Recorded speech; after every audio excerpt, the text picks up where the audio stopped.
Video Rhythm of Dabus, tapi seketika nanti kerana waktu ini kita nak pergi ke cerita pagi di Kelantan. Nak cakap tentang SOP PKP bersama-sama pelapornya Fikri Zaib. Silakan Fikri.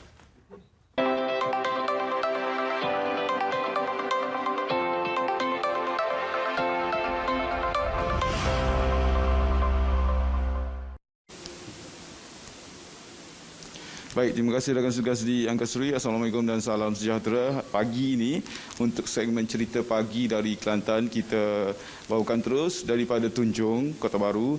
Jadi Kelantan merupakan antara negeri yang turut dikenakan Perintah Kawalan Pergerakan PKP sejak 16 Januari lepas. Jadi pastinya sepanjang tempoh pelaksanaan PKP ini beberapa keresahan daripada penduduk itu sendiri.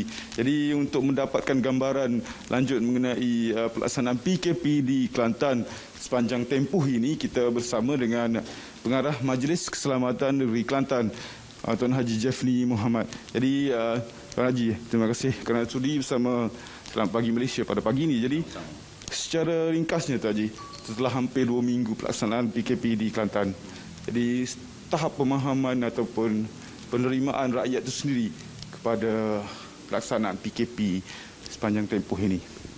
Ya, terima kasih. Daripada segi tahap pematuhan dan juga pemahaman, kita lihat di kalangan rakyat memang di tahap yang memuaskanlah. Walau bagaimanapun masih lagi terdapat segelintir daripada masyarakat yang masih lagi tidak gagal menjadikan SOP ini sebagai salah satu daripada pembudayaan cara kehidupan. Apabila terdapat beberapa individu yang masih lagi gagal untuk membudayakan SOP ini dalam kehidupan sehari-hari, itulah yang menjadi asbab kepada peningkatan kes. Tuan Haji melihat ialah ada segelintir pandangan yang mengatakan benda ini mengganggu kehidupan seharian. Ada juga yang pandangan begitu. Jadi komen Tuan Haji sendiri macam mana? Ya, daripada segi apabila berlakunya PKP, maka beberapa aktiviti sosial ataupun ekonomi terpaksa dijalankan dalam keadaan yang agak terhad. Keadaan ini sebenarnya akan memberi kesan juga kepada kehidupan masyarakat sebagaimana yang kita sedia maklum. Walau bagaimanapun, kerajaan perlu mengambil langkah ini bagi membendung penularan yang berlaku. Sebagai contoh, di negeri Kelantan sendiri, pada gelombang pertama selama hampir 9 bulan, hanya sebanyak 160 kes sahaja yang dicatatkan. Dan Kelantan hampir 2 bulan dalam keadaan hijau, sehinggalah pada bulan Oktober 2020 berlaku gelombang kedua di negeri Kelantan. Daripada bulan Oktober sehingga sekarang, sebanyak 2,843 kes telah pun dicatatkan. Ini menunjukkan bahawa satu trend penularan yang sangat begitu membimbangkan. Oleh itu, tindakan yang kerajaan buat dalam jangka masa yang pendek ini, iaitu lockdown secara PKP, dan diharap rakyat boleh mematuhi PKP ini. Kita berharap PKP yang dilaksanakan sekarang 2.0 ini berjaya mengekang penularan COVID-19 ini. Apa yang asas utama untuk pembudayaan kepada norma baru dalam kehidupan seharian ini?